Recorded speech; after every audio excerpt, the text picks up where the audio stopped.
Do it again, Jake. Jake, come out here and show him what you got here. Dude, exactly. Nailed it. I'm Rich. I'm Frank. And it's people, pints, and possibilities. Yeah. Yeah, dude, that's the best one. Nailed it. Welcome to 26 Paso is going to be a Robles. good year. We're in the den. We are starting 2026 right now. I'm the Vibe Titan. Still dabbling. Got the Dabbler. And we got Reilly Newman here. He does not have a nickname. No nickname. Not We're yet. going to give him one. We'll get you one. Hopefully by the end of this we'll have. Dude, it's got to be, it's stressful coming up with one because it's what he does for a living is come up with cool names. I get called a lot of names. Just no nicknames. Riley, if you're out there, you're Fair going to enough. get a treat. This guy created the bear, the Calco's bear. Created the bear. He's been quoted in Forbes magazine, Inc. magazine, Fastco, all these different things. He's also on the Parks and Rec board. He's a community guy. He grew up as a bear cat. He's got 2 beautiful girls, successful business, and a beautiful wife. You know, successful businesses. Plural. But yeah, lots of those. We're going to just get behind the guy who created the bear and who's doing big things in Paso. So thank you for coming, Riley. No, thank you Appreciate so it. much. Cheers, brother. Well, welcome in. We always start with people. Oh, by the way, if you're out there, people, like, subscribe, comment, pick us up, come in and talk to us. Have a good time. Remember, if you subscribe, you do not get magazines in the mail. You don't get 10 CDs for a penny. You just get our latest episode. That's it.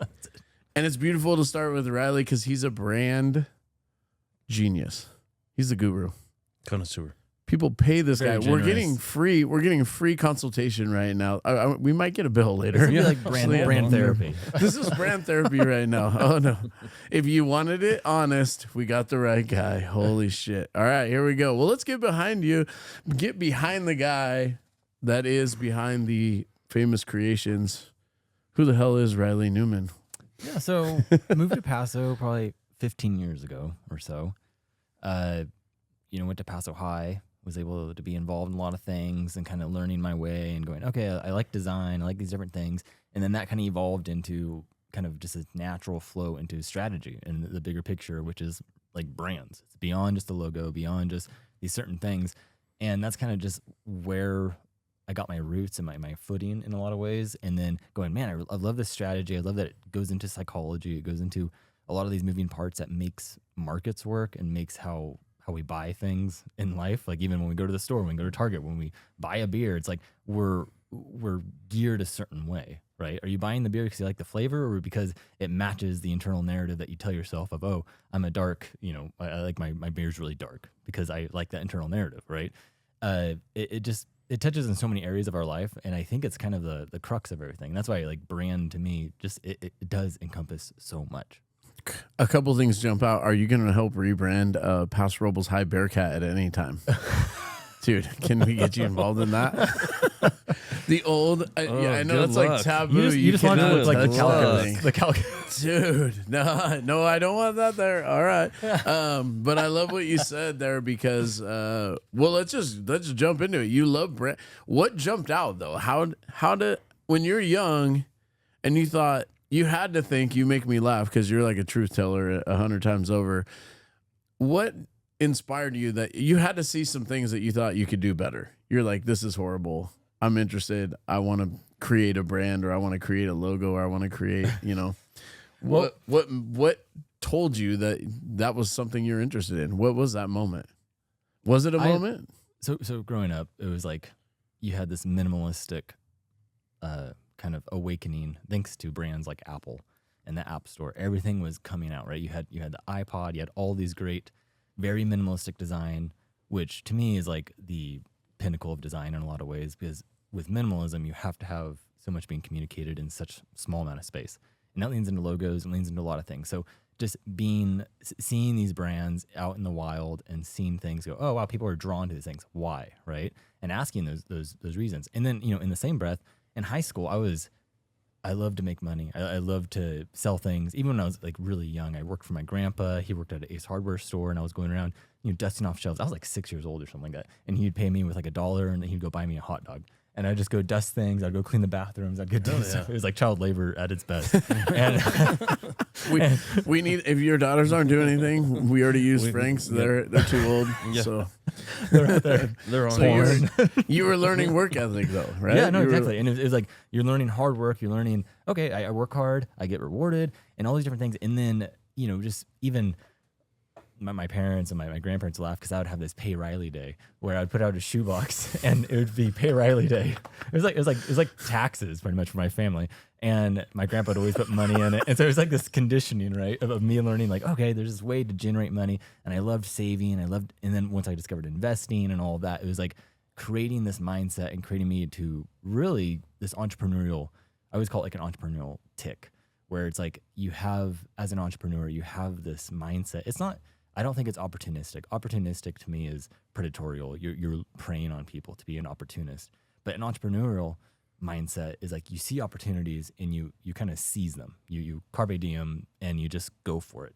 And that started really kind of sprouting in high school when I started selling, when like the Obamas canceled sodas in school. I, of course, got an extra locker and I filled it up with sodas and I started selling sodas on campus. and making money that way because the schools didn't have soda anymore, and kids wanted it. And I started selling shirts. I did all kinds of stuff. But I guess my point is this merging of brand and psychology and marketing with business. And to me, it was like, oh, it's all the same. It's all the same. Even investing, all of that, it comes down to mindset. It comes down to this is human behavior. And that's the core essence of really everything. And you tagged on a couple of things, like you saw an opportunity and you are brave enough to take it, and then it creates this momentum and it keeps rolling. Who supported you in that? Was it just your grandfather, or were there people like telling you? Do you think inherently you were already confident, or were there people saying like you should go for it? Do you think that just came out? Yeah. What do you think? I think it's naivete at its best, where I was more naive than confident. I didn't know what I didn't know. And my parents supported me. I grew up, my parents were in ministry, so we never had a lot of money. We were always getting by, right? And so realizing that life is, there's no net out there. There's no safety net. There's no retirement. There's none of these things, right? There's nothing you can kind of rely on, so you got to rely on yourself. And so that kind of was the quote unquote hustle kind of embedded in there, but also just going, no, that's the grind. That is what it is. You put in the hard work and you go for it. And so even like in high school, I did Skills USA, which is an amazing program that's still around. Oh, and yeah. Plenty. I've seen kids' lives change from that program, and I'm a huge believer and component of it. I represented not only our state and our city for graphic design on the state level, but I also went to the national competition. And You're the judge. You're the guy. I didn't judge. No, I competed. And I was like representing California on graphic design and all that. And it was like, okay, this is cool. And I love it. I love the design and all so that. You went. Do you judge now? Do you want to judge? No. You're like, don't get me into that. I know. Your time is valuable. See, that's what we learned from this guy. But you went to Skills USA and you saw it at its highest level. Right. Yeah. And then I had plenty of, because that then you had like great people at the high school, like Randy Canada, who's been in Paso for a long time. Still there. Yeah, oh no, he's retired now. I so, saw him. He holds down One Niner Diner over there at the airport. Him and the crew. You can't pass unless they give you the okay to sit down. Yeah. Mark Perry's in there. Yeah, there's a whole crew of retired gentlemen that Frank wishes to be someday. I'm working on it. They're more concerned about who's getting what breakfast. I'll be so That's a good big at it. day. Love it. Jealousy. That's jealousy. He was, very supportive, and like he just helped me along, and hey, Reilly, get involved, and pulled me into Skills USA, and just all of that, right? So it's these little things along your life where you can see the building blocks, or even like the stepping stones falling in place, and that was it was big, kind of for me of going, okay, this is something that I can apply to life, and like again, that probably around that same time, I remember when I got my first client and they paid me $100 for a logo.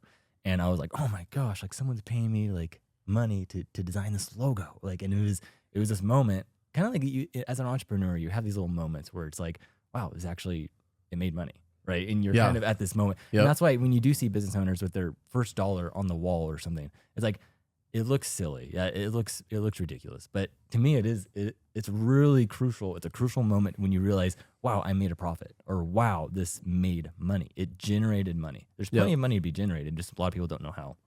You're absolutely right, and it's out there. Going back to the people, Pints possibilities are our core values. Beer brings people in, but the people keep them coming back. Randy Kennedy was a big. Is there any other mentors that jump out and just along your journey? Oh, at that point, I started reading a lot. Where I would go in, find books, and just start reading and digesting the stuff. So I was exposed to a lot of big time kind of thinkers through books, everything from like Benjamin Graham to Rory Sutherland, and a lot of these guys I kind of indoctrinated myself with their methodologies, with their mindset, and going, okay, how do I learn from these guys, and how do I absorb what they're teaching? So it wasn't anyone like specific, but it was kind of more this general bucket of just reading and absorbing. And so this was all in high school. Yeah, and then kind of hook, reading, line, and sinker with graphic design, and you're like, so and then this is my path. My theory of that is that as an entrepreneur, I think I realized, with this computer, I bought myself a MacBook, and I go, oh wow, with this one purchase, I can generate money from it, right? And that was again, I didn't have a lot of money, so it was my lowest hanging fruit of starting a business, essentially, right? A computer, Nice. Right? Yeah, a lot cheaper than $500,000 in tanks for beer. Significantly cheaper. Hope it sells. Jake, you need a mic if you're asking questions. Let's go. Jake's over there. What's your question? No, you got to talk. You got to get a mic, dude. Go get your mic. Jake always has good questions, but he does always have good I don't know if he's afraid to get himself inserted in here, but we keep making him. You gotta. Do you think that leaders, to tag in, Jake's going to ask this question in a second. Do you think that leaders, I guess, is a broad spectrum of innovators? We're just talking about people who are risk takers, right? Do you think that they are born or they create or they're created, I think it's both. I think leaders are born through fire. Like, I think a leader, you either experience something or you go through something, and a leader's born through the experience. They're not naturally a leader. I think that there's something that happens where it's either their childhood or something where they have to learn, okay, mom and dad are losers. I have to provide for my brothers and sisters, or I have to be there to support mom, or, dad ran off, or whatever, like they're forced. It's almost through the crucible, right? That a leader is born. And I think then naturally the leader kind of rises to the top. Forged through fire. Yep. Nature, nurture. Yeah, there's very few awesome stories that are, I just grew up and it was easy. Yeah. My parents handed it to me and it was, a done deal. Yep. All right, Jake, what do you got, buddy? I was just looking at the books you had, or the authors you had mentioned, and a lot of them are like investing in yourself. Do you think those books like helped you learn to like invest in yourself, or invest in like your business that allowed you to reach out to other people? Like, I think it's one and the same, where it's investing in yourself, investing in your business. When you start businesses, they do become part of yourself, where it's this kind of, that's why it's like you become almost a workaholic by default, is because the lines blur, right? And that's where it does take self-control and discipline to go, no, this is the moment when I am working. This is the moment when I'm with my family. You have to be able to separate those things. But there's no work-life balance. That is a fallacy that many have bought into. But the running a business it's a lot in the same. Is that investing in yourself, the same principles apply to investing in stocks. Like it's all kind of one and the same.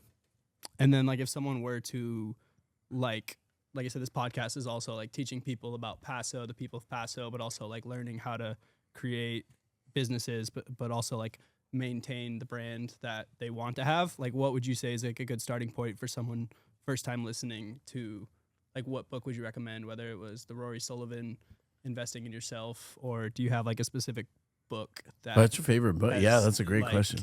What's your inspired go-to? you or- Boom. Brandy. One shot. The one I always tell people for life. Outside of Brandy. Get that one. Brandy, the award-winning Amazon top actually the best bestseller. book. Yeah. Brandy on Amazon, available to you in hardcover, softcover, and digital. And actually, the audiobook is coming soon. So, Are you reading it? Scott and I split halvesies on it, and then so it's kind of back and forth. So it's kind of fun. So then we're actually able to add our own influxes because we know the chapters and stuff. But to answer your question, I always tell people. So the other author that I mentioned is Rory Sutherland, which he's an ad guy from back in the day, and he's now a chairman of Ogilvy, which is a global ad place, and he's just a pithy British man who's very, very intelligent. But a good book for people to read is called The Gap and the Gain. And the author's name escapes me, but he's written a ton of books. And it's a very good just kind of mindset for business and life where you're not just looking at, okay, where do I need to be, right? That gap of that deficit of going, I'm trying to get here, but look at where you've come from and look at the gain that you've made. And that's almost more important than always looking at that gap and always beating yourself up and driving yourself insane. The Gap and the Gain is by Dan Sullivan. Yeah, Dude, Dan you Sullivan. nailed it. I was like, look at that, Jake. It's like Yeah. Jamie. His nickname is Jamie. I don't know if you listen to Joe Rogan. Jeremy, why don't you But pull that Jake- up, Jeremy? So Jake is a spark for us, inspiration. We wouldn't have this podcast. We told the story. Jake came up to me. I said, we need to do a podcast. And I threw it in the air, right? I threw a lot of things in space. And then Jake came back and was like, I will help you. I'm going to figure out how to load this on there. And so here we are. To not fast forward, but connect the gap to the professional Reilly who has successful businesses. How do you go from high school to that? Did you go to college? Did you go to some training program? We're moving into obviously the Pints, the craft of what you do, which you have a lot of things you do. How do we get to that? The craftsman, I guess. So like I said, not a lot of money. And I knew that going to college would put my parents in tremendous debt and then that would carry over to me. So it was a decision of that or kind of going, okay, like, how do I figure this out on my own, right?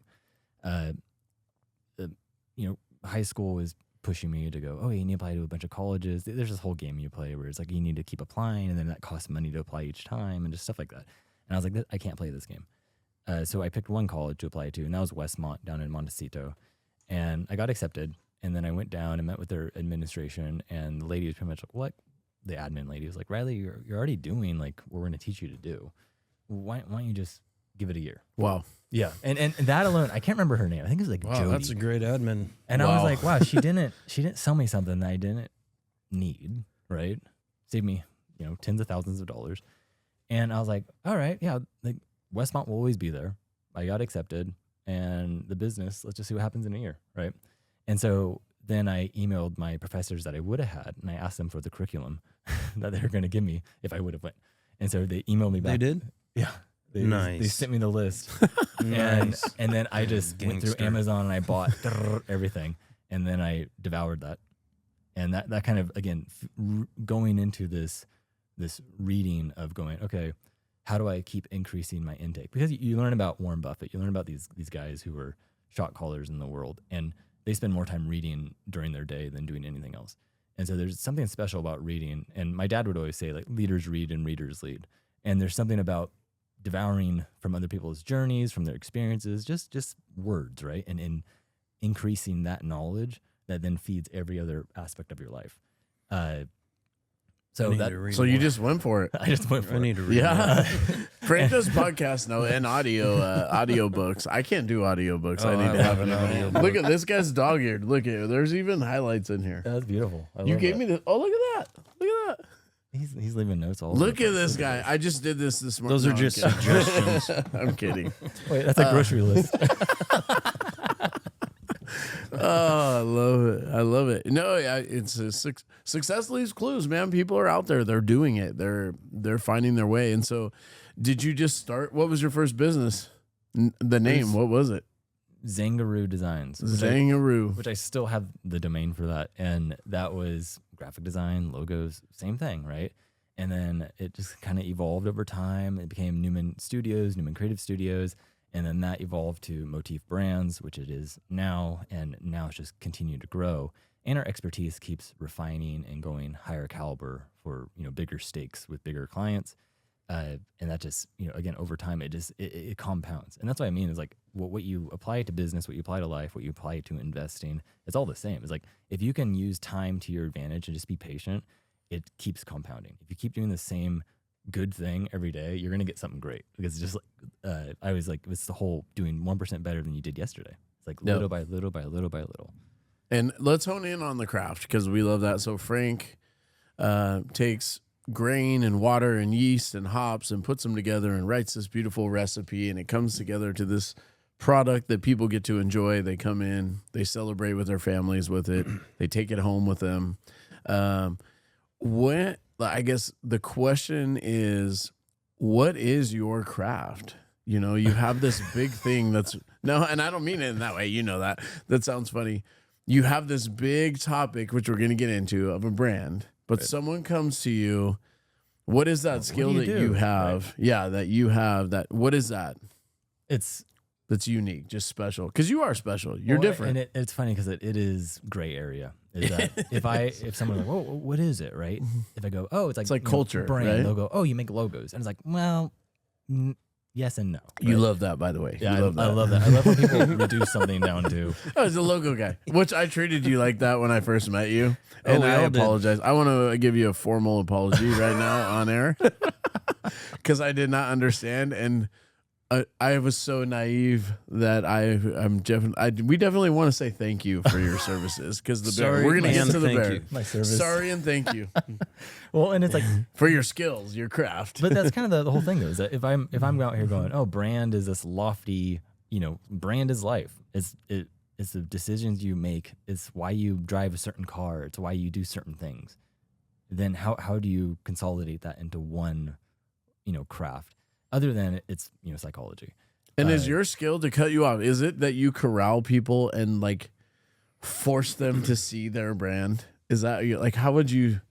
Because you did it with us. You did 100% did it with us, and you did it in a nice way. You're like, we're gonna walk this direction. That's like the educational curve of it. Of like, that's why we have the book and the podcast. You're like this. Can learn about it. Rich, come over here, Frank. Not that way. Right here. From. No.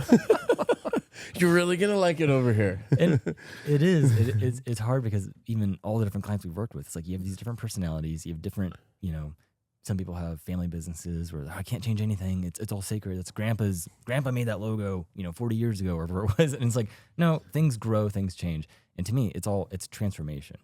Like when we do rebrands, it is a transformative moment for a lot of clients. When we rebrand them and here's the new, logo, here's the new brand identity, here's the new strategy, how we're positioning it in the market. It's transformative, but transformation is an ongoing process. It should be like a caterpillar. The transformative moment is when it's in the cocoon and it emerges. But the caterpillar is transforming the entire time. It's evolving. It's getting to this point where it does then emerge as a butterfly. And that's like a business where you have to have that in mind that every single day, every single moment you're in your business, you should be going towards that transformation. Because guess what? The market is changing. Whether you like it or not, every market is changing. And it's like the old saying of skate where the puck's going. It's like you need to be thinking like that. That's offense. That's playing offense in business and going that way. So to your point, it's like a lot of businesses aren't thinking that way. They're either, okay, this is what we do. We open up shop and we do the same thing every day. That's sitting back and just letting it happen, or playing defense and going, oh, the competitor over here did this. Now we need to do this, right? You're playing this tit for tat kind of thing. It's like that's not playing offense. That's not healthy. You look at any brand you like that's a multi-trillion-dollar brand like Apple or something, or smaller. It's like they're playing the offense game. They're always thinking steps ahead. It's a game of chess. It's not this reactive game. It's responsive. And your job is to help them find that. Yeah. No, you are like a ninja at that, by the way. Really. Fun fact. Do you remember us going to them? And I'm like, yeah, like I see palm trees and waves. We're California coast like this. And I remember you turned your computer on and said, where would you like to be in these like 300 pages of images of palm trees and waves? And I'm like, yeah, you were kind of pissed. And it was White Claw at the time too, because White Claw was emerging huge, and White Claw has the classic wave. I'm like, we're not coastal. This is. And then you're all, how about the bear? And I'm like, a bear? Hold on, I'm gonna bring you back to the first one. And you told me, you said, picture it like at a Red Bull competition or something cool where that bear's on a pop up, and I was like, oh, he got me. I probably did say Red Bull. You did. I was like, this guy's good, dude. I'm gonna show you this one right here. That was the first. That was the OG. I think we need to put that on something. Jake, we need to put this up so people can see it. This was the OG. Well, and the hidden imagery, everything. Well, there was something. Was this the very first one? Actually, you know better than us. I think that was part of the first. And then we adjusted. And you notice there's not a palm tree or a wave in that at all. There's no. And then I wrote you. Do you remember I wrote you like a biography? I don't. Dude, that's I get a lot of disappointing. those. That's a disappointing moment right now. It was his piece of Well, work. It was that his really, piece of art. I looked. It wasn't in the book, that reference. Yeah, but we went from that. That's pretty cool too. Still, That'd be a fun patch. right? It's kind of like how Disneyland will do like the old fashioned or the retro like design of something. So let's talk about the bear right here. And I mean, I don't have to show you. You created it. Let's talk about the intricacies and how you approach that with us. What you're thinking. So the fun thing about logos is that, or brand in general too, is whether it's positioning a brand through strategy or designing a logo, you want to be able to land on the familiar and then introduce something new and put a little twist on it. This is typically how shows or movies are written as well, where you have 80% familiar, where someone understands what the concept is. They're able to go, oh, this is a sci-fi movie. And then you give it a little twist where it's sci-fi plus retro vintage. Oh, you get Stranger Things or Super 8. Same thing with logos, is that we needed the bear, the Calcos bear, to go, okay, this bear needs to be iconic right away. Someone gets it. And then there's the twist of the hidden imagery within the bear that also reflects not only the business, but also the location and the whole Calcos name. Because you guys already had the name before, right? So we were working with that. We have no brand, by the way. We just came to this guy with a vision. We have nothing. We didn't have money either. Sure didn't. I feel like we owe you some more. Yeah, no, that was perfect. And that's it. That's it. And so, with this, it was like, okay, let's work with the bear. We started, I think it was just the head that we started with, where the bear's doing the growl, and I wanted to incorporate the pint of beer in its mouth. And so Genius. that did carry over to the current logo as well, where you do have a hidden pint in the mouth of the bear. And the nose actually looks a little bit of like a tap kind of Bottle opener, some people Something. say. Yeah. And then the trees, what gave you the idea for the trees and the legs there? Well, I think the first rendition of it didn't have the imagery in the body. And then I think you guys were like, oh, what if we incorporate more of the California? Or Frank, I feel like was like, oh, this kind of looks like a tree or something like that. I think there was something where it was like, okay, it's kind of interesting. What if we play with, the trees that are in, everywhere from like Cambria, there's very iconic trees there, to not just palm trees, right? That's too cliche California. That's in and out. That's We not were Calcos. schooled on that quick. and then Stop the that bad north, idea. like northern California with the great redwoods and everything, and tying that in. So then we brought that imagery into the legs of the bear, and The that, cypress tree. and that worked well with the yeah. fur and everything too. So it's just kind of it made itself at a certain point, and I think it worked out nicely, and we got a good vibe out of it. It had this kind of aggressive feel, and it's has great personality. Absolutely. And people freaking love it. A lot of people wear it. They I see love a it. lot. Yeah. Do you see it all? Is it I see it all over. Is it I the do brand you see the most? Are we the number one? It's either you guys or Slidoko. When we did Slidoko is on logo is. Oh, dude, what? You didn't know we got a celebrity, Jake? Get in here. Dude, get the mic going. That one kind of went everywhere as well. All right, hit us with some other iconic, or some of your favorites that you've done. We did. There's one over in Cayucas that had a good concept where they're like a pharmacy that specializes in compounding, which is essentially you go to them instead of going to CVS or whatever, and they compound a special pill. And they can have it, if you have an allergy or if you just can't do certain things, because some of the big pharmas put random stuff in the pills. And so we did a coastal looking icon, and then it has a mortar and pestle kind of incorporated in it. And that one was fun. I don't know. Each one's so, to me, it's always like each client is its own little Rubik's Cube. And we have to figure it out where it's going to not look like something else. It has to stand out and it has to represent the business and where it's going. And so it's always this little puzzle, and I think that's what's so enjoyable about it, is that everything is so different every single time. And you do go for a minimalist style, like a very classic, clean. Is that from that inspiration of Apple back in the day when you were young? Or, and by minimalist, I don't want to offend you, but it's very easy to recognize. A lot of your things are very clear, distinct. And that's where, because sometimes we'll have clients where they want to punch multiple messages out at one time. It's like doing an ad. That was us. You need to have That was us. one message. We want trees. We need forests. Let's We put need this in palm there, trees. Get a Volkswagen in there. Get a like, beach. No put one's a beach ever gonna behind it. seen this. This is perfect. We need a rock. We need Humboldt. Yeah, we sucked. Sorry, Reilly. But that's kind of that's typical, because it's like we need to get. It's like it's the same thing with advertising, where if I gave a client, hey, you get a full page ad, they'll go, we need to say this, we need to have these pictures, we need to say all these different things, we need to give our location, we got to have all these, we got to use every inch of it, right? And they'll strangle the thing, they'll suffocate it with too many messages. When the human brain doesn't work like that, so they're actually working against themselves. And ironically, if they do that, they're going to look like everyone else in the magazine, because every other business owner is thinking that same way. So they need to do the opposite, right? It's counterintuitive, and that's why brand to me is also counterintuitive in a lot of ways. Is that you're doing things that kind of don't make sense, but that's why they work and they stand out. Like Happy New Year. Yeah, Yeah, it works. I didn't. Beer Paso. You'd be proud. Okay, tell him that's exactly right, Frank. Beer Hit him. Paso. He'd be proud of our sign on Yep. 46. Have you seen Have it you out seen there? our banner? I think I just drove by it. Yeah, Yeah, it's It just says- beer and Paso and the bear. we That's all it yeah, says. we took Reilly. It Yeah, says that's a note beer, out of your Brandy right Paso. there. Just simple. California Coast Beer Company on the bottom. It literally beer and Paso are giant. That's it. I love it. There it is. Right? Clear with the bear. With the bear. Yeah, and people love the And bear. it works.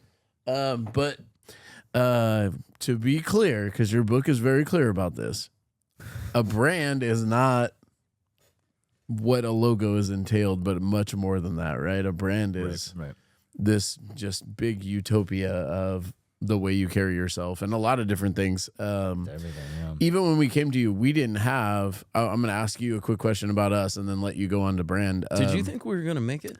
Yeah, I was just going to say, dude, did you think the bear When you was going to walked be into a this lost building, where you're like, shit, Where I did want to they get do paid it in here? advance Dude, on this. You came in the building when it was studs. It was, It was empty. nothing. Oh, yeah. It was It was nothing. It was nothing. bad. And we were so excited. We were. I don't know what to think. I think I was like a little like, okay, These like, guys are crazy. You guys, You didn't can have, say you it. didn't have anything built out. You didn't have No, we the had wood out nothing. there, and it was just.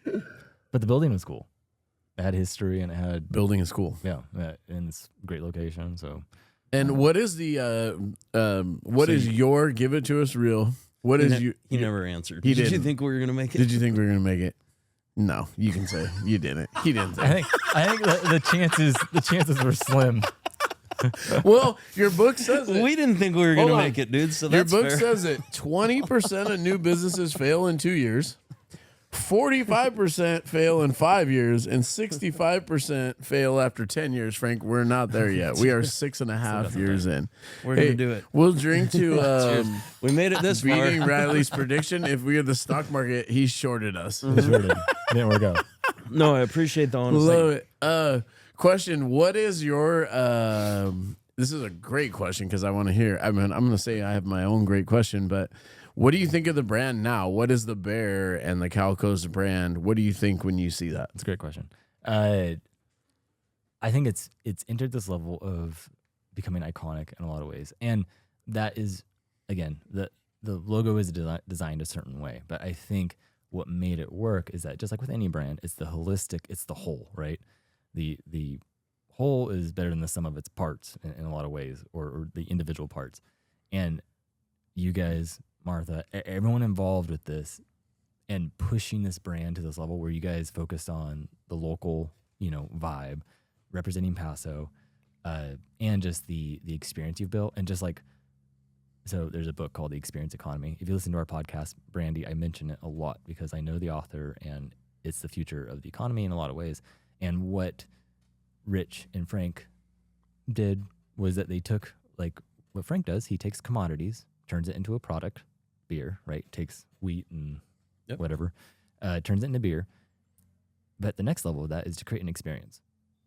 And that's what Cal Coast has done so kind of very well in a very healthy, natural way, is that they've slowly over time created this experience where, yes, you come for the beer, you come for the people, and you do these things, but the experience of being at Cal Coast is different than just going to a bar.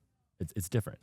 And that's then helped create the community. It's helped create all these different kind of things that birth from that. So the business itself has grown because, I'm watching people walk in here right now, and it's like it's become that experience. And I was just in Disneyland, and that's what Disneyland sells, is that it's the experience. Everything else is props and stage, right?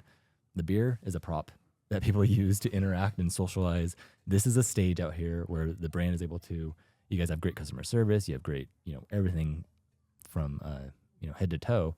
And so I think it's amazing to see it kind of evolve over time. And it wasn't this, Rich, got inheritance money, or Frank got inheritance money from some, dead aunt or something. Yeah. Still waiting for that. And they just built this thing and hope, fingers crossed it worked. It's like, no, you've seen this thing organically grow. And it's thanks to people who even are listening to this podcast, where it's like, you've contributed to building this community, this business, and it's been a healthy growth. And I think that's what's so special about it in a lot of ways. Well, people are excited about it. I mean, we could go for hours and tell you, from Brushes to Gallagher's to how many people just want to be a part of it to help. Yeah. And they help us at every stop, every turn, whatever we need. There's a 28-foot, Christmas tree that we have to take down from, the end of the year. But I was here till March. At every stop, it basically is people willing to help. Yeah. We just did the New Year's Eve in the park. And our own, we have a thing where we put out to our beer club members where they can earn points if they want to help us. And they help us in all the community events. So they're pouring beer. Kelly Stainbrook's out there. They're bringing us generators. Wow. They're helping. And at first, we didn't want to have them help because it was like, no, we wanted to prove like, no, we're good. Like, you just enjoy yourself. But they want to help. The Cal Coast community, as we call it, like, they just come in droves. They now our beer club events, they work the tables and help us. They sign up. This is voluntary, right? Like, they're offended if they don't get help. It's crazy. I'm like, you didn't pick me. They are, and they start picking They recruit each other too now. That became a thing. So, and like you said, that's organic. That's not. We didn't sit down with some master plan and read 100 books on. And that talks about a brand. And, Paul Quinn is a good friend of ours, and he owns a couple of businesses, and he kept saying, Rich and Frank and Martha, like, build the brand. Stop worrying about anything else. Build a brand. And people identify with, People Pints possibilities, bring people together, leave them better. That's our purpose statement. And our commitments to action, and we do commit to those things. And then we start to identify, what does that feel like and look like? And by the way, you fail all the time. Oh, yeah. Yesterday we were cleaning stuff up and it was raining. All these things are going on. And there's people sitting on, like non-couch cushion couches. But it's not because our intention is that we're not going to do a good job for the guest. It's because we're really freaking busy. And when we run over, we're like, hey, I'm sorry so much, and that conveys itself. So. I love it. Well, let's get into your craft, and we got you. We're going to get some secrets, some tips for 2026 for people out there. What is some critical pieces to building your brand in 2026 right now? What do you see out there? Well, yeah, first off, it's always about the strategy. It's always about finding your position in the market. Again, even like Cal Coast, the local, it's very focused in how it's positioned in the market. It's not just a bar. It's not just these things, right? It's new. No, this is Cal Coast. And I think a lot of businesses don't find that about themselves, where they go, okay, if we were to do this, or if we were to sponsor this event, how would we go about it? Not just pop up a tent or do things a certain way like everyone else is doing, but how would we do it, right? And that strategy is going to then help direct everything else, where then you go, okay, this is how we approach advertising. This is how we approach hiring. This is how we help our, employees communicate, all these different things.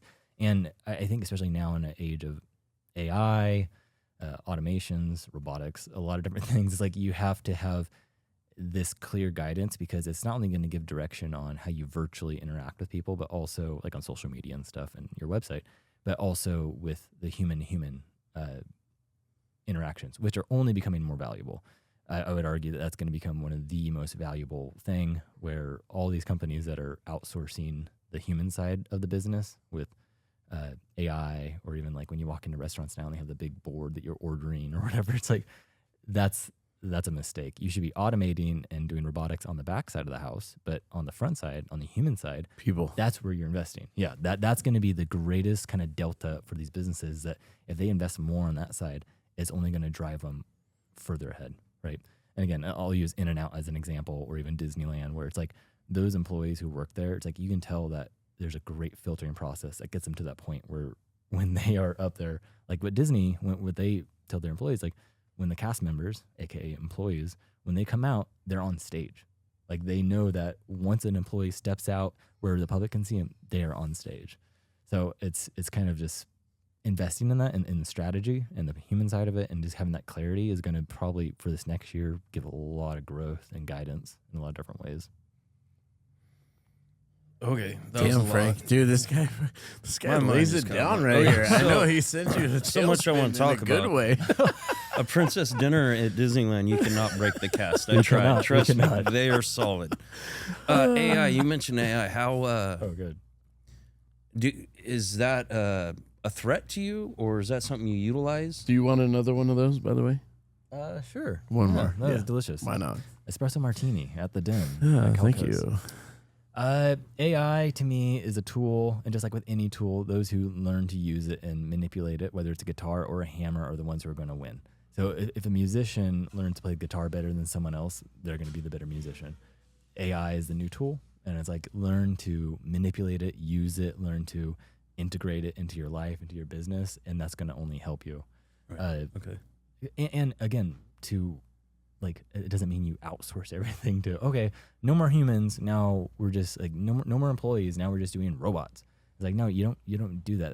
That's the kind of like the dark side of it. It's going, no, how do we help the humans with this? How do we make them so that they can be less stressed or be in a better attitude or serve better, right? By taking things off their plate by the use of AI.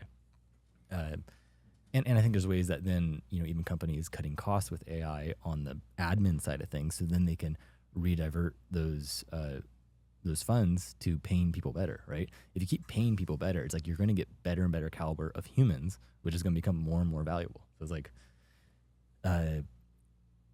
I think I don't see it as a threat. I see it. I'm very optimistic about the future. Nice. How many employees do you have? One. You? No. Best Oh. business. He has a I'm partner. like, you have a business Jesus. partner, Scott, right? yeah. So you Scott know your Saunders. payroll right off. Yeah, right off the bat. But that's also, I think that's the future of a lot of businesses is, especially with services, is being able to go, okay, how do we focus? Like in our world, in the whole agency world, there's been, you had a lot of bloated agencies where there's high turnover with designers. Middle with- management, and C-suite, it's just- executives. And I didn't want to be part of that. I didn't want to contribute to that. I didn't see the value in it because it's like, to me, you're going to get average work in a lot of ways. And I wanted us to be experts. I want us to be specialized. I want us to deal with certain clients for certain situations where, that is today of when a client is 3-5 years old, 7 years old, or even we've worked with a couple of companies that are over 100 years old, and they're at a point where they need to rebrand. They need to reposition. They need to re-strategize and get things, figured out. And those are those situations where we come in and we go, okay, here we go, Are you national, international? National. National right now? The podcast is international, but Okay. we've worked with clients all over. Our podcast is international. I listened to it when I was in Italy. Done. So, Check. boom. That works. All right, Reilly, we're going to hit you. I'm going to hit you with some quick, rapid fire questions from your book. Go buy the book. And I just want you to give me what's on the top of your head. We already kind of did what is a brand, but we're going to go right now. So hit me with some brand boosters. Brand boosters. I would say a good shortcut is overlooked a lot is messaging. Yes, people worry about the logo, they worry about how things look, all that, but messaging, how you phrase certain things, how you write things on your website, and your social media, on your ads, that is a good way to bring across tone, personality. Because all three of us, we talk different, we interact different, right? And that's part of the brand. Just like our face may be equivalent to a logo, it's like how we talk, our tonality, the way we phrase certain things, that's part of it too. So you don't just write things or have AI write your things. Language Please don't do matters. that. Yeah, language matters a lot. Love it. All right, booster killer. Or killer. Not a booster, but a brand killer. A brand killer. Following the crowd. Dude. Again, it's almost the oxymoron of naturally, as humans, as animals, we want to be in the crowd because crowd, tribalism, all of that means survival. In the world of business and brand, it's like you want to stand out because you kind of want to be the one who gets killed. You want the one where the shark, because that's how school fish work, is that, the shark gets confused and gets no one, but you want the shark to eat you because the shark is the consumer. So you need to stand out. Dude, that's a good one. All right, this is a vocabulary term. Tell me what the hell it means, because it seems so big that I can't consume it. Touch points. Touch points are essentially what we call everything that the consumer or your customer or your client touches, in the sense of these are all points of contact once they walk in your door, and even before that. So if they engage with you on social media, they see your website, they may get a business card from you, they walk in your door. Again, Disneyland does this perfectly with sound design as well. That right when you walk in, there's different sounds to the different lands. There's different textures on the ground. There's all these different touch points, and even things that you hand them. How does the glass feel? How does the plate look? How is it plated? How is the whatever on the table? How is it decorated? Everything. It's essentially everything along the customer journey. So being able to go, okay, how do we outline this? And a lot of clients will take them through that. So going, okay, what's the first point? What's the second point? What's the third point? And you're just hitting every single thing along the way. Boom. All right, last one is, why the hell this is hard for some people, and obviously this is your genius, your working genius, is why is a brand so abstract to so many people? Why is it so hard to put in a box? Like, you can't just give me the abstract manual. Right. You tried. You wrote it here, and even then I read the whole thing, and then people still have such a hard time. It comes easy to you. Why do you think that is? I have a new book I'm working on right now that kind of solves this. And it's kind of because brand is natural. It's everything, and it's also like nothing, because you can't hold it. It's not tangible, but it is everything. It's kind of like you can describe me to someone by describing, oh, Reilly kind of looks like this. He has red hair. He dresses like this, and he sounds like this, right? He has this kind of humor. I did it to Jake already. Yeah, so Yeah, go ahead. Let's see. And then we're going to ask him, because it's probably different than what you say. Go ahead. and you're outlining all these things about the human, Wrote a or book. the person, Yep. but you're trying to encompass almost their personality, or better yet, I would say soul. And brand is soul. You know when a brand is like, when it doesn't have a soul. It's like a hotel, where it's like you go into a hotel and it's kind of like, okay, I get nothing from this. There's no vibe. There's no nothing, right? I got to go. Yeah. And you get it. It's kind of just like this transactional. And that's why we always say, like, brand is relational, business is transactional. And being able to go, okay, how this something so abstract, how do you nail it down? It's because it's psychological, it's relational, it's subjective. You might like Nike, and I might hate it. You might like In-N-Out, and I might hate it. And so how can that be? It's the same thing. The thing isn't changing, right? It's because it's subjective, it's emotional, it's relational. And I think once you accept that as a business owner, you go, yes, I do have a brand. People are judging it whether I like it or not. Now it's my duty to represent that brand and lean into the people who do like it, who do like our strengths, and they like what we're providing, and they appreciate it. Love it. You got Jake's ears perked up. Go ahead. Can you, as someone who like creates the brands and like helps people form their own brands, like, so you mentioned like soul. Can a business survive if if the owner of a business is trying to create something, but it like doesn't match their soul? They're almost like trying to create something artificial, not true to them. Dude, like, have you worked with something like that, and did it last? Did it make it out of?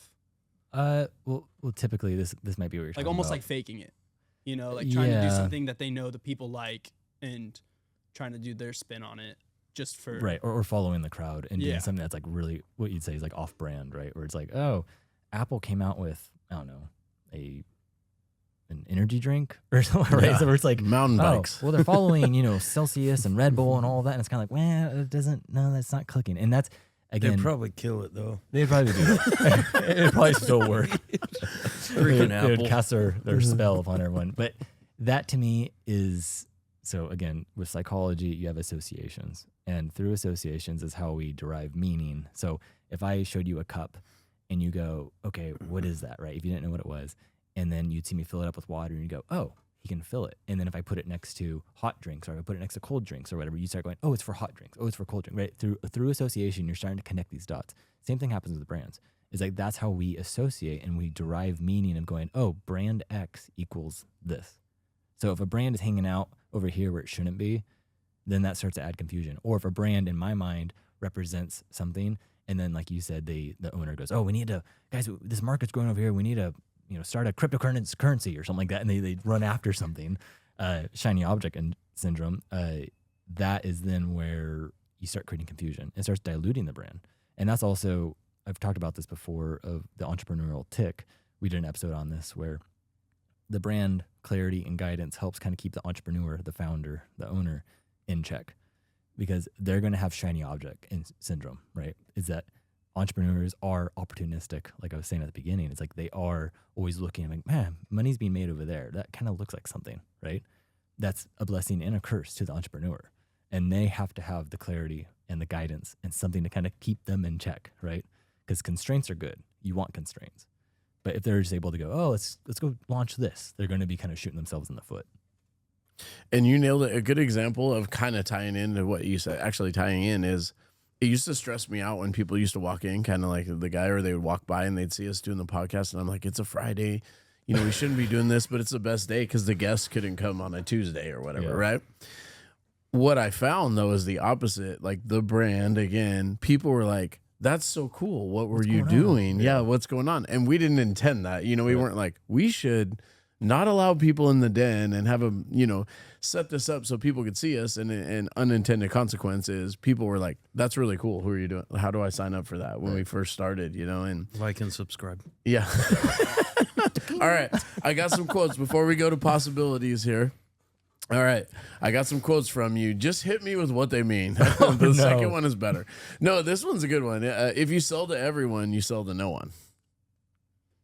It's straightforward. No, It is. Everyone isn't your client. Everyone isn't your customer. That'd be foolish. That's a commodity.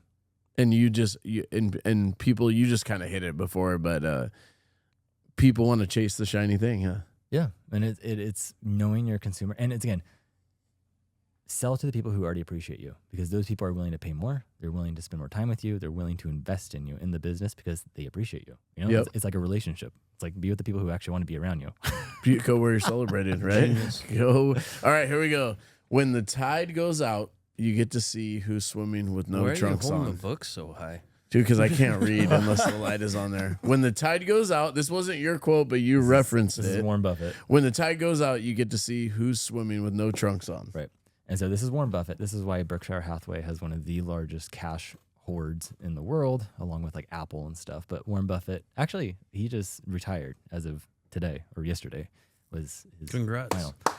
Warren, dude. Warren, you did it, man. The you man. did it. Did it. And so this is about kind of the, like all businesses face on a macro scale and a micro, is just the economic ups and downs of life, and just kind of never getting out ahead of your skis, where you're out, you know, running off of debt, or you're doing things that you shouldn't be doing. Because then once that economic, you know, tide shifts, which it always does, we see who wasn't doing things either clearly or above the table or whatever it could be, and it all comes out in the wash. It's They're like another standing there saying- buck naked. Yeah, and that's Like Frank and Cayucas on the beach yesterday. Yesterday, a polar plunge. I wasn't 100% buck naked, but They're like, excuse me, Felt like sir. 99%. yeah, You need sir. trunks. There's children here. Damn it.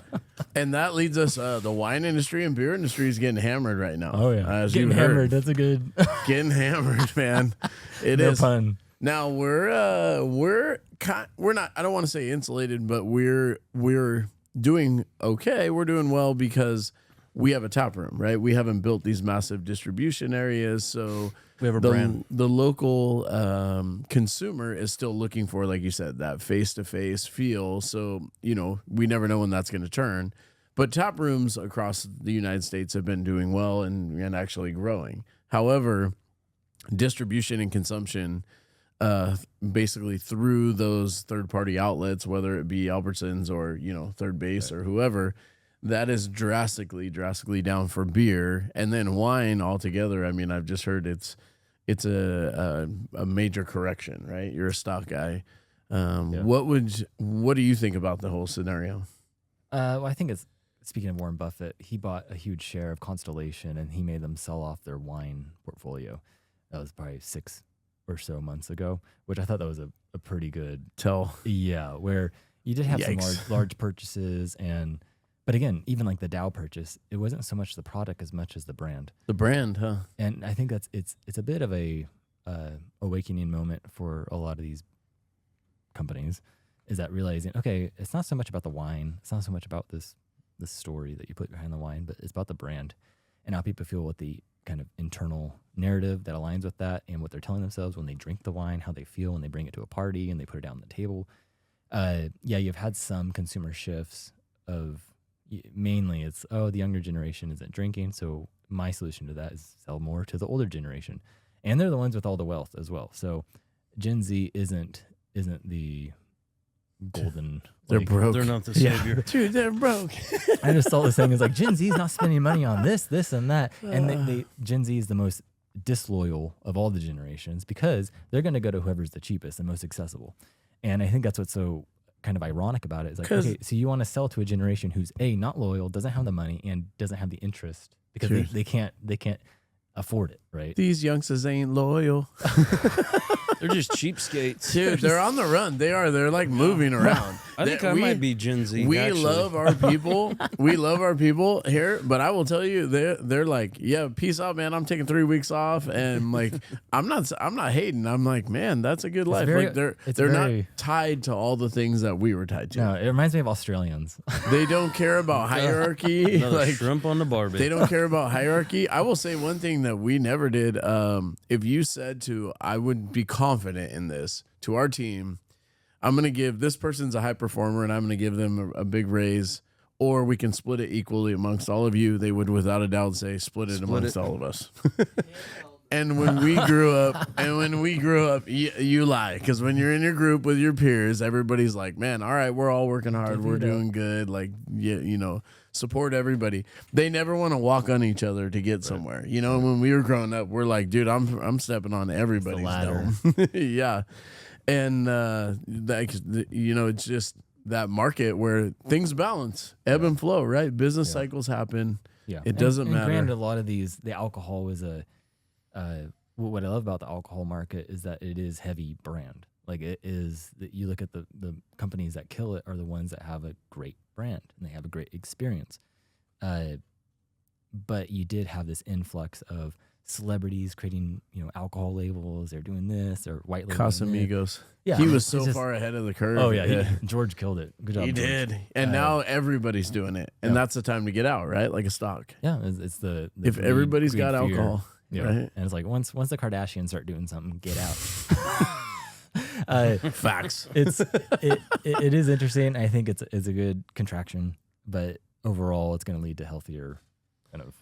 Hit us with some, because you get clients, I'm sure, that are panicking and doing different things. Hit us with some of your key successes and some of your they panicked and failures, if you got any.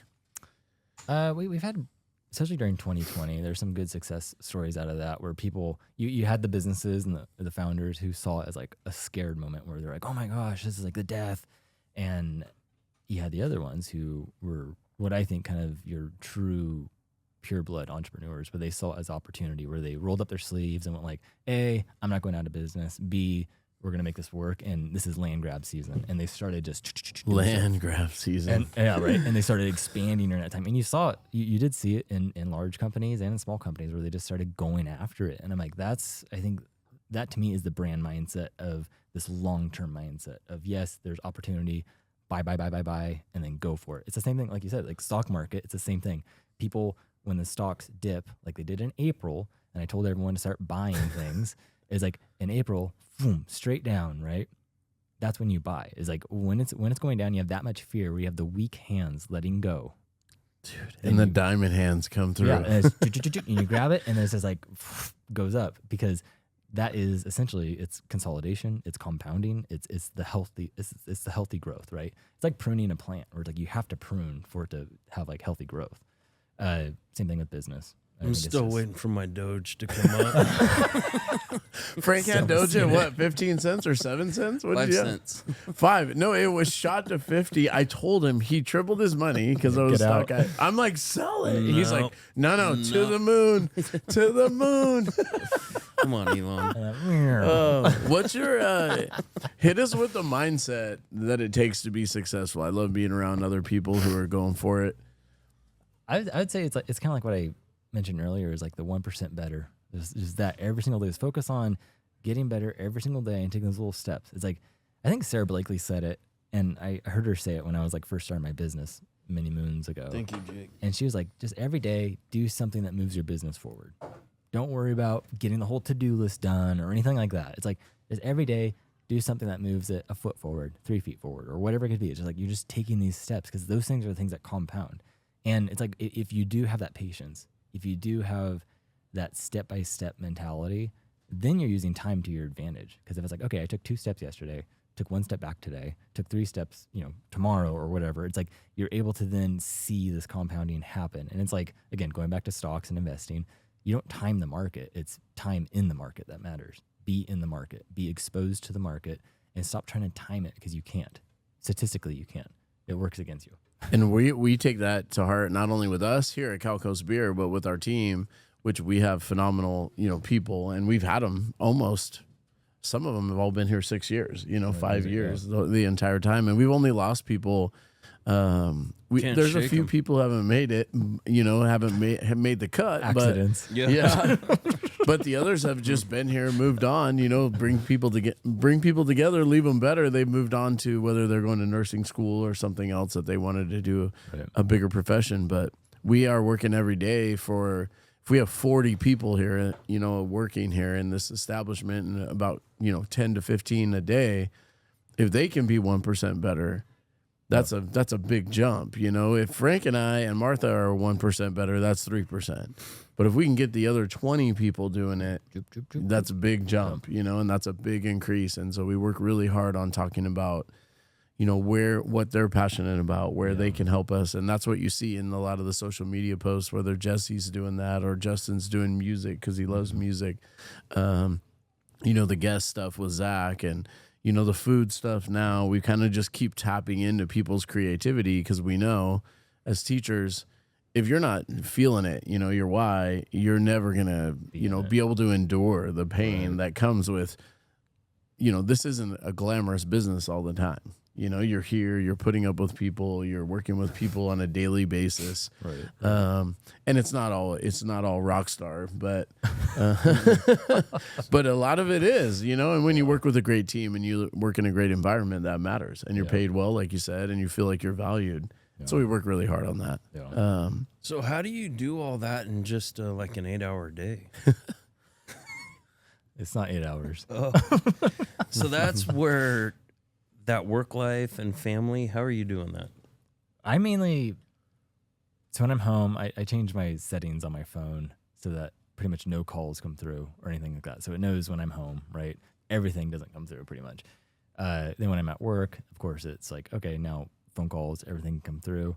So that's helped a lot, but also just really trying to be more present with every moment and trying to maximize it. Because even like my oldest girl, she's almost 10. My youngest is 7. And I'm like, even 10 years, that decade, right? How fast that's gone. Mm-hmm. Where then that's almost the constant reminder of like, okay, when I am with them or it's, family time, it's like being that much more present and being that much more focused of just like when I do, a 25-minute sprint of focusing on work or writing or whatever, it's like, no, I want that with my kids where I need to be better about being there for them. Right. And being focused on that. And if they want to play a game, not having my phone and checking email or whatever, but it's like, no, being in that exact moment. And so it's more, it's not so much quantity as much as quality. And I think that's kind of the balance where if you can create depth in the hours or the minutes you spend with someone, that matters more. Just like, it's like deep work, right? It's like, if you ever read that book by Cal Newport, it's called Deep Work. And it's about going, okay, when I do work, it's not about this, I put in 8 hours today, and this longevity of like quantity of hours, but going, no, I spent 1 hour doing deep work on this one thing where I was in the zone, right? Yeah. And not switching, not multitasking, not doing all these things. And it's like, that's, to me, that's helped me a lot. And that's kind of been like quote unquote balance. But I don't think there's balance. I don't think there's anything that's balanced. You can live at my house. I don't have a reception. It's fucking great. No, I try to call him like 25 times a day. I get to the top of Old Creek and my phone just blows up. I'm like, oh, the brewery's still there when I get there. You've got mail. I don't know if you might have just mentioned this. I just thought about it while listening to what you just said. Do you ever get, as someone who like creates brands, like a form of like a writer's block, or do you have enough prompt from the consumer that like you kind of know where to start at least? But do you ever go through like, not rough patches, but like... That's a good question. The creative Yeah, mind. I'd be lying if I said no, but I think it is this co-creation process with the client of going like, okay, pulling out as much as I can out of their head, because it's valuable what the client knows, especially if they're the founder or if they're the boots on the ground, where they know certain things, they see certain things, but they might not be able to articulate it or notice the patterns that I would be able to, right? Is that essentially I forgot who said it, but you can boil down expertise into pattern recognition. So if I can look at a business and see certain patterns and go, oh, that's that, right? And if I can spot it and articulate what that is, then that gives me more of an advantage. So same thing with a business, going, okay, what's going on here? And that's why businesses, they'll tell me how they make money, how much money they make, where their profits at, all these different things, right? Because I'm looking at it going, okay, oh, you added this to the menu, or you started offering this service. That was an entrepreneurial tick that you just did because you saw, oh, they're offering chicken wings over there, and we need to offer chicken wings or whatever, right? And Because Frank likes them. That's why we did it. By the way, I just want to side note, a little trip around California. We have the best chicken wings. Chicken wings on Hands Wednesday. Let's go. That was not California a fried shame. chicken. Humble, but I love my was chicken full of wings. shame. Thank you for bringing that up. the new general. So it's, I guess it's this mixture of going, okay, sometimes you do hit that brick wall, but in strategy, which is like, I would consider myself a strategist, where it's like, no, there's always a maneuver. There's always something, right? There's always momentum from something. There's always either something you're encouraging or you're discouraging, right? There's this give and take. And there's something just kind of nice about it where you're not birthing this fresh, novel idea, because there's nothing new under the sun. You're not going to ever think of something that's brand new that no one has ever seen or heard before. Same thing goes for music. That's why there's plenty of lawsuits. That's why there's so many different things. Like, that's literally impossible. And you have to realize that, okay, how do I, take something and morph it or change it or what the business is and get it where it's trying to be. What is it missing? What does it need to become? So there's always a solution. It's just finding it. And like I said, it's like a Rubik's Cube where it's like, okay, that didn't work. Now let's reconfigure like this or do like this.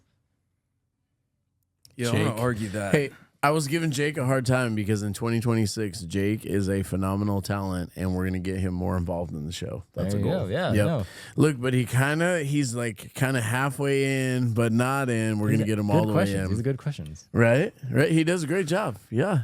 Am I out? No, you're it, dude. You're it. No, This I is the thought I final was question. out. You were going to replace me with No, Jake. no. He's gonna sit And I'm right going to there in argue what you Grandma's just chair. said because I remember the form. We filled the form out. We did fill out. And Actually, I can bring it up. You I came think. back with nothing in our form but a bear. And I was like, what the fuck?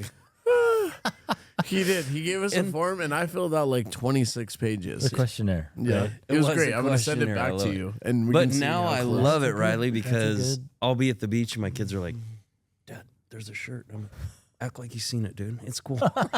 They're everywhere. I love it. It's actually one of my are favorite. A genius. Yeah, one of my favorite stories. And here, I went to Ireland, and Martha and I went all the way to the top of Guinness, and we were right there. We went through the tour, and we're standing there, and I'm wearing a calico shirt. I'm drinking my beer, and the girl next to me says, "That's one of my favorite places. That's one of my favorites," she says. And I say, "I know, the beer is amazing," and I think she's talking to me about the beer, and she says, "No, your shirt. I love that place. I live in Los Angeles. I go there all the time." Martha and I are standing there In Ireland. at the top of the Guinness factory on the tour.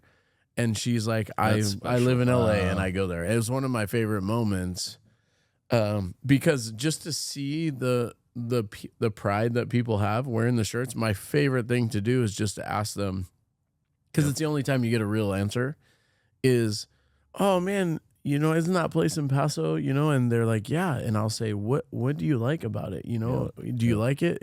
Describe it to me. And they will tell me, and I get like the most honest answers ever, like cool best stuff Google that I don't review. see myself. Yeah, Yeah. I don't see myself. Like Right. a real human review, No, that's important. And we wouldn't have got that with palm tree and a wave. Son of a bitch. But I'm giving you props left To- and to right, answer- because I am Do not appreciative. sign up for this guy if you think you're going to get what you want. Do not do that. For Frank, I would say Henry Ford has a famous quote where he said, "If I would have asked people what they wanted, they would have said a faster horse." Yep, a faster horse. And there's something there where there's vision, and then there's able to capture something, and it's like lightning in a bottle, right? If you can go, okay, this is this, and again, you guys didn't have an existing business at the time, so it's a little different. It's a fresh birth. But being able to go, okay, what is this, and what's the unexpected? What's the thing that's going to really catch someone's attention or really kind of do that? And I always tell clients, I'm like, hey, you're gonna be right sometimes. We'll be right sometimes in different areas, right? We know different things, but the market's always right. And the market's going to deem whether you live or die. And so we need to do what the market's going to like in a lot of ways. And that's going to be going, okay, how do we appease the market, but also give them a little like what they'll like and what they'll kind of lean into and what they'll enjoy and partake of. Not what's cliche or status quo for the market, but what's going to appease the buyer. And so I think that Henry Ford quote it's always fun one to kind of like remember and going, yeah, that is true. If you ask someone, oh, like what is it about like Disneyland again, is that Rory Sutherland, who I mentioned before, he always talks about, oh, it's not about the wait time at Disneyland, right? They can't make the lines shorter. They would have to cap how many people they let into the park. But let's make the waiting more enjoyable. So the time goes by faster, right? It's a quality of time. It's not the quantity of time. You're going to wait 40 minutes to go on Star Wars, but they make it feel more enjoyable in a shorter amount of time because there's so many things to look at. There's buttons to press. There's all these things going on. And I think there's something there going, no, it's not about, sometimes the problem isn't the problem. And the greatest thing that a business could learn is that, the opposite of a right answer can also be a right answer. Like it's not true or false. Something that's true, you could also have another truth on the other side of it. We both can be right. Yeah. And in different ways. And it's like going, okay, now we're measuring truths. It's not a true or false, but going, okay, yeah, you guys could have done a wave and palm trees, but exercise that and play we it don't out. want to do that. And I go, told Frank that was stupid. Or a bear I look in the surfing mirror on the every morning. wave. I'm on. That's so dumb. Hey, fun fact, you don't know, Josh Allen actually picked our logo out of a bunch of prints on the ground. The quarterback for the Buffalo Bills. He said, I like this one. They were printed out. That's, Never heard of them.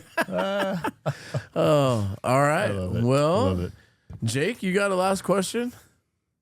I don't have a question, but was that like I have like a closing statement? kind of Dude, thing? hit it. I was gonna say if someone were to try to rebrand or brand, like how would they get in touch with you? Good question. He's busy. You can't. You can go to our website, motifbrands.com, or search Brandy on any podcast thing or Brandy on Amazon. You'll see the book. Pretty much anywhere like that or social media. We're all over the place. Hit me while we're out. The last thing, because this was good. We've talked about price, and it's in your book. Price, it's not a reflection of what you're asking people to pay you for money. It's bigger than that, right? Like I did like that. That was in your book. It's this concept of like the value for what you're providing for people. Right. It's like this bigger concept than just a number on a page, right? Yeah. If this is We gonna lived it. go on for another hour. No, just hit me with that. Sorry, So I just pricing- love that. I love that because beer people tend to think beer has to be affordable, but our beer comes with 2 stages, a beautiful environment, friendly people. We make it in the back, right? We have all these components that go into it, and you are one of the people that kind of clued me into that and always stuck in my head. Yeah, so pricing is actually going back to the brand boosters, is that pricing strategy is also another huge, because we as humans, we associate price the most with something. So if something has extra zeros on the end of it, it's $1,000, we'll go, that's a big purchase versus $100 or a $10 purchase. We associate those things differently. And price is, whether you like it or not, it's an indicator of value and whether someone's going to get value from that, because there's a lot of psychology involved with pricing. So it's the same thing of that you can buy a Coke for 50 cents in Walmart in a pack of 12, or you can buy it for $1, in a vending machine, or you can buy it for $5 in Disneyland. $2 here. $2 here, right? So it's the same Coke, but how does it change the price? That's Nailed it. right. So the context matters, and that's where pricing comes into going, okay, when I buy a Coke at Disneyland, it's part of the experience. There's a reason why they teamed up with Coke. And there's a reason why I can buy a Coke here. It's ice cold. It's all these different things, right? The context matters, and it's signaling value of my experience, and it's increasing that or decreasing that along the way. So there's a lot of different things that you can lean into with pricing, and that's a whole nother conversation. Yeah, absolutely. I didn't want to go down that, but I did love you. You actually nailed it in a sense of we have a lot of people that follow us and are, you know, blue collar workers, and they're opening their own, you know, whether they're welding, whether they have construction businesses, where they have those things. But what matters is that context. And it just stuck in my head when you kind of mentioned that, was if your people are dressed immaculately, they clean the job site well, they do all these things, then that matters. It comes with it, you know? And so those people out there listening, you've got to do those things, because the opposite could be true too. You can charge a high rate and not come through on any of those things, and no one will use you. And there's mud on your face. And that's Yeah, what like Walt Disney would always say, is that if we lose the details, we lose everything. And that kind of comes into play where if you go into Disneyland, you see what Disney does, that everything is in order. Everything is in place. And that's what Disney's become, right? When you walk into somewhere, someone could describe it like, wow, it's very Disney the way they did that, right? It was very just like on point. In and out's the same way, where in and out is there's procedures and there's just certain things. It kind of goes back to how you do anything is how you do everything. Yeah. All right, Frankie. Did we miss anything that you wanted to tell us? No, I think we... Did you have a good time? Yeah, it was fun. Was it too much? What did you think? What do you think of the process? All right, there you go. This is right on target. Right on brand. Perfect. We're on brand. We're on brand. I'm gonna thank you. Oh, thank you. Just because I love hanging out with, number one, smart people, and your entrepreneurship, the way you handled college and got the books and like, no, you got grit, you got gut, like, you know what you wanted to do. And I remember the first time we met and we started talking about our branding, and we were balls deep in construction. We didn't know what the fuck was going on. And for you, it was just a fresher breath there, kind of like, think about this, do this. And adding more to your plate. Why did you help it us? wasn't though, Hey. but it was like, oh no, I see it now. Like, I've never been exposed to that in the world, and for you to kind of break it down and work with us, super appreciative. And like I said, like, we see these shirts all over the place, and Hold it's on. who we are. I I do- know Martha's gonna get a tattoo on her ass. She is. If I get $1 million in my bank account, she hasn't had one yet. So, so people keep buying beer. I'll show it to you. I'll take a picture or whatever it takes. So it's okay, Rich Jake. will end up You can leave that getting in. Hey, this is the final question. We won't edit that out. Martha will love it. She'll love it. I love it. Why the hell I did told you him help not to us? say that. Why? You didn't have to help us. Yeah. Well, Rich and I, we did the half marathon together. Yeah, we did. And we were on the chamber together. Right. Oh, yeah, Is that that's the true. reason? Just you were just like, I'm going to help this poor soul out. I'll like- take that. I yeah. like Rich, and I like he's a go-getter, and I knew he was doing something, and it's alcohol and fun and different, right? And like I said, alcohol is a lot of brand, and that's where it's like, okay, this is something that's worth salivating over just for the sake of creativity and being able to help out Rich and do these things, but But you also thought we weren't gonna make it. I appreciate that. No, but statistically, there's yeah, you're just like, let's see how this thing plays out. But you did, and I appreciate you taking a chance on us, and enthusiasm. Home of the bear. Nothing great was ever accomplished without enthusiasm. No, not at all. And you have it, we have it, Jake has it. So we appreciate you, man. Cheers. Yeah. 2026. Cheers. Let's do this. Thank you for taking your time out, your valuable Absolutely. time. Hell yeah.